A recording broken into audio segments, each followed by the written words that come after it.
The following is a world-class Bullshitters exclusive.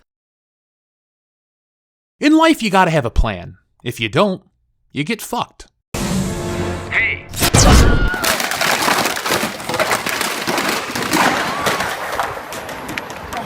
Just like Star Wars. Since 2015, this channel, World Class Bullshitters, has been questioning how Disney has handled Star Wars. From the moment I saw The Force Awakens, I knew something was amiss in that galaxy far, far away. But I couldn't put my finger on it. When we got to The Last Jedi in 2017, I had it figured out. Disney didn't have a plan. For years, we in this community have critiqued and questioned The Last Jedi's terrible decisions. Why would they set up this mystery around Luke Skywalker's lightsaber only to throw it away? What the fuck? Why would Rey be built up to be a bigger deal than Han, Luke, Leia, and the Beatles? What happened to Luke's new Jedi Order? Who is Maz Kanata? All in due time. They, the sycophantic acolytes of Disney, would say. Well, it's been 6 years, 3 movies, and 0 answers. I knew they never had a fucking plan, and now we have confirmation. No ticket. J.J. Abrams admits the Star Wars sequel trilogy needed a plan. Star Wars The Force Awakens and Star Wars The Rise of Skywalker director J.J. Abrams recently admitted that the Star Wars sequel trilogy needed a plan. Abrams was asked by Collider, Shills, do you feel like that trilogy would have benefited from planning out a very strict 3-movie story from the very beginning? And do you enjoy that kind of creative freedom to take characters different ways and see how that goes? Abrams responded with a rambling answer before he eventually admitted that Star Wars needed a plan. He stated, "What I've learned as a lesson a few times now, it's something that especially in this pandemic year, working with writers, the lesson is you have to plan things the best you can." Abrams continued, "And you always need to be able to respond to the unexpected, and the unexpected can come in all sorts of forms. And I do think that there's nothing more important than knowing where you're going." Really, JJ? The Superman producer then said, "Oh, the Superman producer. Sorry, Soups. There were projects that I've worked on where we had some ideas, but we hadn't worked through them enough. We had sometimes some ideas, but we weren't allowed to do them the way we wanted to do. I had all sorts of situations where you plan things in a certain way, and you suddenly find yourself doing something that is 180 degrees different. And then sometimes it works really well, and you feel like, wow, that really came together. And other times you think, oh my God, I can't believe this is where we are. And sometimes when it's not working out, it's because it's what you planned. There are other times when it's not working out because you never really know." Abrams then admitted that the sequel trilogy needed a plan. But having a plan, I have learned in some cases, the hard way, is the most critical thing. Otherwise, you don't know what you're setting up. You don't really know what to emphasize, because if you don't know the inevitable of the story, you're just as good as your last sequence or effect or joke or whatever. Well, JJ, all of those sucked, and you're a joke. I want to say I told you so I will. Fuck you! I was right! Fuck you! I was right! Fuck you! I was right! Validation is a motherfucker. They called us racist, homophobic, bigoted, but now they have to call us right because we were. J.J. Abrams admitted that there was no plan, even though we knew it. Star Wars wasn't handled like Marvel, although it should have been. But Marvel is on its way out, so that's a different topic for another day. J.J. Abrams is sadly part of everything.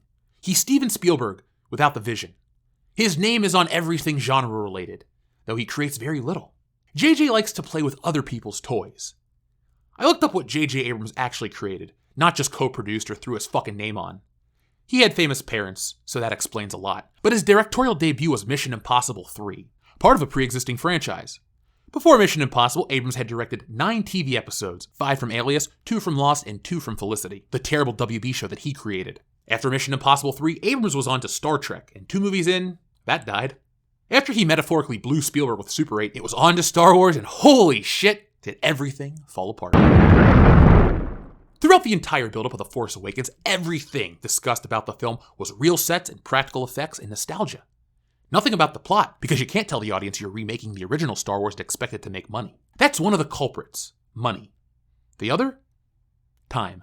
Disney was in a rush to make money off the Star Wars IP, and they didn't plan anything out. They figured Star Wars will sell itself, and it did. Once. But it was a bad once. The Force Awakens is a bad movie that set a bad precedent. Audiences raced out to see Han, Luke, and Leia never share an on-screen moment. You think if they planned better, we would have seen that? It should have happened. It could have happened, but it didn't. Outside of that annoying omission from Disney Star Wars, there were other visible problems, but idiots kept saying, wait and see. People waited all right. They still are. Disney Star Wars lost half of its audience by lacking a plan. I find it disturbing that a multi-billion-dollar corporation can fuck up this bad. Let's take a quick look at those numbers because like Vince McMahon said, It's all about the money. So here we are on thenumbers.com, my personal choice for all things movie statistics. And as you look here at the list, we have all the Star Wars films. Now, they're set up by worldwide box office, not adjusted for inflation. And as you can see here, The Force Awakens, Star Wars Episode 7, is the #1 Star Wars film with $2,065,369,276 and some change, I'm guessing. All right, so that's a lot of money. The next film, Star Wars Episode 8, The Last Jedi, brought in $1,332,539,889. $700 million less. So what happened? Less repeat viewings. Fans were turned off by The Force Awakens. Disney Star Wars fucking sucks, and The Last Jedi is a joke. That's what happened. No pandemics, no bullshit, no Russian bots. Fuck the shills, let's keep moving forward. Finally, we come to The Rise of Skywalker. $1,072,944,222. That is almost half of The Force Awakens. This isn't the Marvel Universe where Thanos snapped half the population away. No, these people just left on their own accord, under their own power. They didn't come back. You sold us this mystery box in 2015. You sold us Chewie, we're home. Everybody bought into that dumb shit. And you know what? It worked that one time. But at what cost? Star Wars should be making a lot more money. Let's also take a look at the production budgets too. Episode 7 cost $300 million. What the fuck? That's a lot of money. Now, Episode 8 cost a lot less, $106 million less. And then Episode 9 cost $75 million more and brought in the least amount of money. So it goes to show you, when you don't have a plan, even big companies like Disney lose out on money when you don't have a plan. How does that old saying go? Piss poor planning produces piss poor productions? Yeah, that's the Disney Star Wars trilogy. Each Star Wars film in the sequel trilogy made less than the previous one. That's a downward trend, folks, and that's bad. Really bad. Let's take a look at Disney's crown jewel, Marvel, and see how Star Wars is doing compared to the Avengers. So right here on the numbers, we have all of the MCU listed, but the top 4 films are The Avengers, #1 in terms of box office gross. Avengers Endgame with essentially $2.8 billion. Avengers Infinity War, $2 billion. The Avengers, 1.5. Age of Ultron, essentially 1.4. Now that's interesting. While it's not a completely upward trajectory, the sequel only made about $100 million less. That's not that much in comparison. That's essentially a lateral step. No Star Wars movie has had a nice little lateral step like that.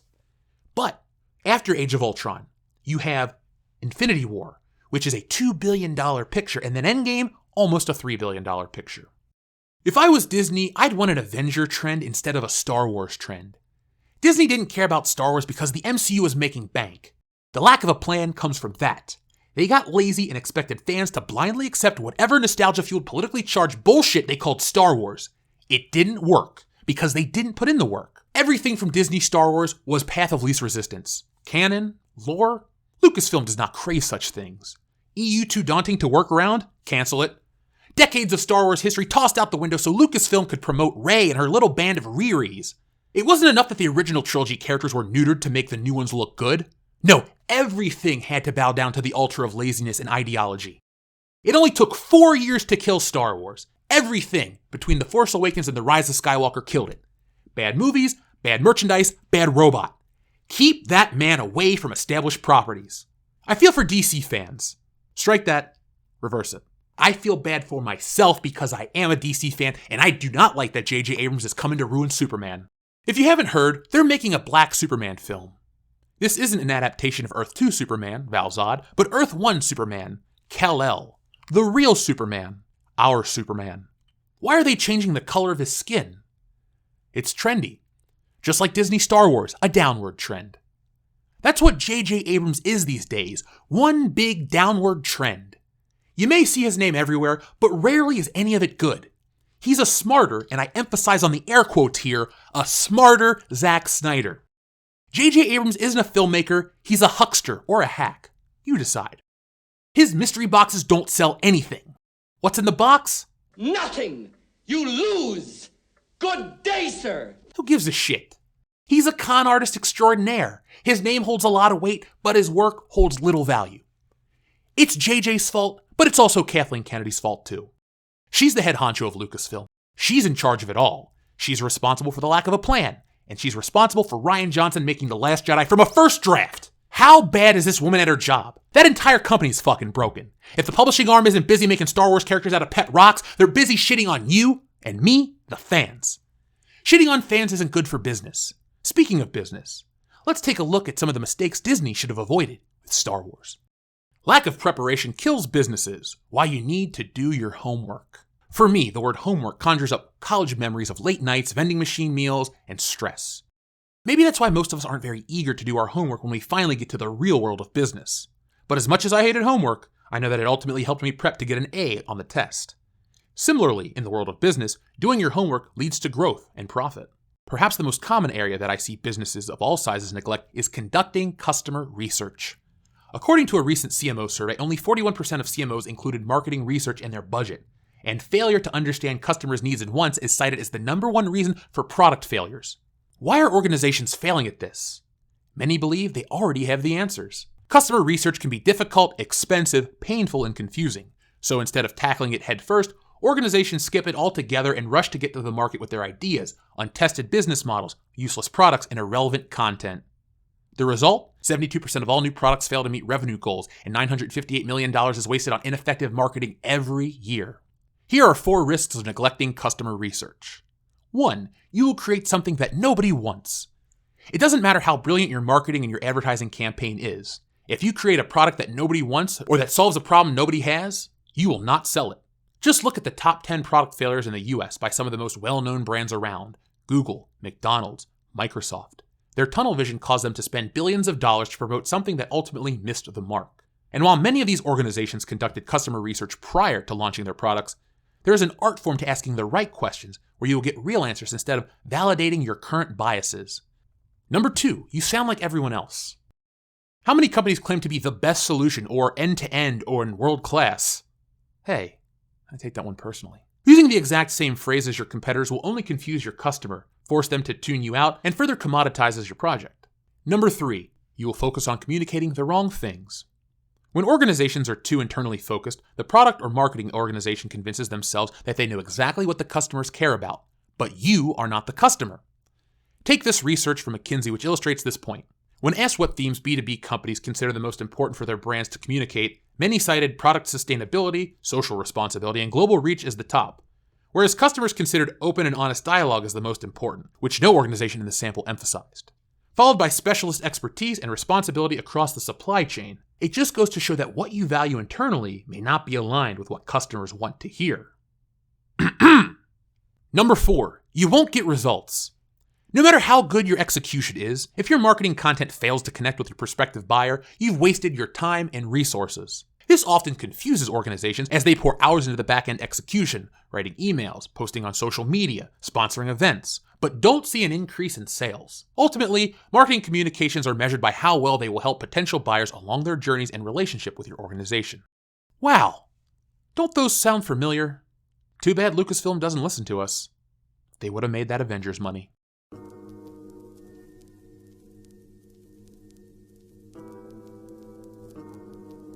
So what do you guys think about this? I knew that they didn't have a plan the entire time. I just made a video. I don't need to sit and say I told you so. Go back and look at the catalog of Star Wars videos we produced here on this channel.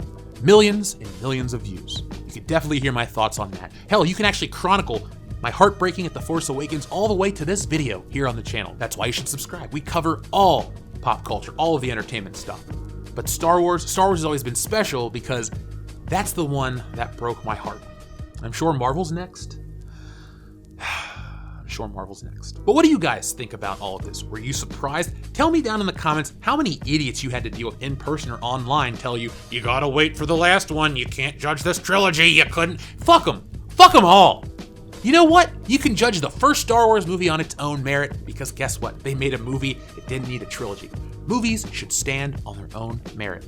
If you're gonna make a series of films, okay, then plan out your thing, your story, your ideas, your goals, where you wanna take the characters.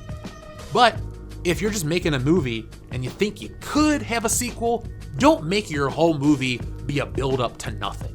Because guess what? The audience got excited and then nothing happened. The Amazing Spider-Man franchise, for as stupid as it is, some people liked it. Guess what? They built up to the Sinister Six in Oscorp, nothing happened. They built up to Snoke in Star Wars, nothing happened. Stop. Mystery boxes don't bring money. We watched the Star Wars brand fall apart because of that bullshit. I don't know, is J.J. Abrams the guy that sold Disney internally on the mystery boxes? That's an interesting question because prior to George Lucas selling Star Wars, they did business a little differently. I had the opportunity to interview J.W. Rinsler, one of the most important voices in the history of chronicling Star Wars. And when we had him on the channel, he discussed how the marketing was different with JJ and Disney. Before, internally, they all knew what was happening. They would get the movie, they would write the books, they would do all this shit, they would design the toys. No. When JJ got involved and Disney got involved, everything got shut out. It was silent. Nobody knew what the fuck they were making. Well, lucky for them, nobody knew because people would have fucking walked out. Remember the deleted scene from The Force Awakens when they wanted to have that Luke Skywalker? They didn't have any fucking plan. There was nothing going on with that movie. It was just let's throw shit at the screen and pray to God it sticks. It made money, it stuck, but it's already fucking fallen off the wall, but it left a nasty ass streak. Everyone knows where Star Wars was. Everyone knows where Disney Star Wars was. The body hasn't completely decomposed yet. So folks, I'm fucking done. I gotta get out of here. Thank you for watching. I'll be back next time with more. Be smart, be safe, be cool, but always be excellent to each other.